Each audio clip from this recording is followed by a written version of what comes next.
So, John, you've described the legal conundrums and the things that keep you awake at night. And clearly you're practicing law here in the U.S. So your references are to U.S. laws. How does this apply to people in other countries? Well, same scenario? I mean, I think the concepts are the same, even though, the details of how the legal system works are going to be different. The United States, we've got a very litigious culture, and one of the, consequences of suffering a major security breach is probably going to be a class action lawsuit in the United States. That is not going to follow in most other countries. So that's something peculiar to the U.S. But I think the overall concept that an organization, an enterprise, may suffer a negative security event that has some kind of harmful implications. I mean, obviously that's applicable anywhere. And I think anywhere that you're going to have some kind of regulatory body that is going to want to do something about it.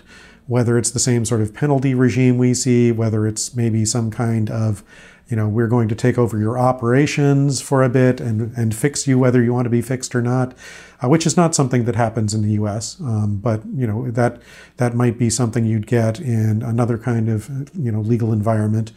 I think if you look at it conceptually, stepping up from the specifics of the law, you've got the need to anticipate bad things that could happen to your IT environment or in your IT environment, how it is that you deal with the fallout from that, which is no doubt in some fashion legal, but is also could be massively reputational. It's not probably very comforting if you're the head of IT, if your organization isn't subject to a class action lawsuit, if you lose your job and your reputation and can't get another job in your community.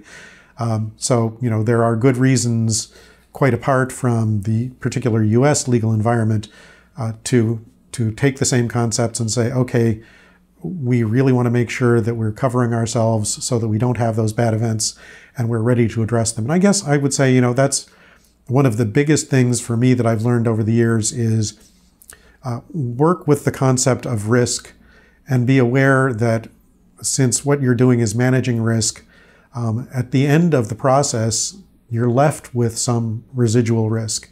You can't operate without risk. The only way you can't have risk is not to do anything.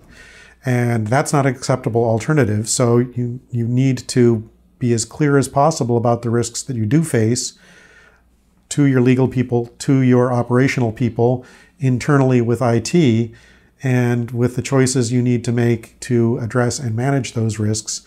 And because you have unavoidable residual risk, you need to have a plan for what you're going to do when the bad thing happens. So this is the chess game you're talking Yes, about. Absolutely. So can you give a couple of examples, John, of the kinds of surprises that you've seen or read about historically, to give examples to the students? Well, I think one of my very favorites, just because it dates me so much, but from the very early daid of the internet, was the Morris worm was the first worm ever invented by accident. And it spread, it was a very creative young man who figured out that if you could create this kind of self-replicating little program and it could spread itself, and he created it and it spread itself. And wasn't he trying to do something helpful? Yes, he was trying to, kind of do proof of concept and how would we prevent this threat from happening. And unfortunately, he created the threat and it happened. And at that point, I think it was literally the case that he was the person who anticipated that might happen. Obviously, there was technical knowledge out there that people were putting together, but he was the one who came up with the way to do it. But, sort of more broadly, just because it's front of mind right now, the overall vulnerability of the U.S. media ecology at this point to false information or distorted information or just drowning out of information. I mean, it's sort of a, we suffered a collective denial of service attack, if you will, I think is kind of the way I'm starting to look at it on our elections. So if you assume that elections are supposed to turn on people having access to accurate information as they would like to have it, you can accept or reject it, but you should know whether or not it's accurate. And it was very hard for a great many people to even know whether they were getting accurate information. And I think we should have seen that coming, but we didn't. So that's sort of a collective black swan, which I think is top of mind right now.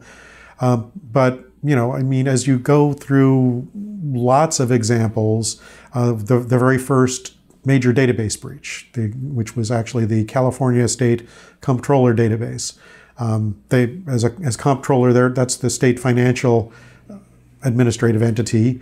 And so they had, financial information, personal information on every California state employee. And they had, one of the first noteworthy database breaches, personal information database breaches. Of course, that was a vulnerability that they probably should have anticipated, but they didn't. But the fallout from that was that we got the first security breach notification law. California was the pioneer. Of course, I tend to think that a large part of that is because the data affected included data on California legislators, so they had a bit of a personal stake in it. But legitimately, their position, the position behind the law was, at the very least, if something like this happens, you should tell the affected individuals. And we now have those laws in at least 47 states in the District of Columbia, and in some other settings, we have got it nationally as well. And that was actually good fallout, but that was, sort of a nasty black swan.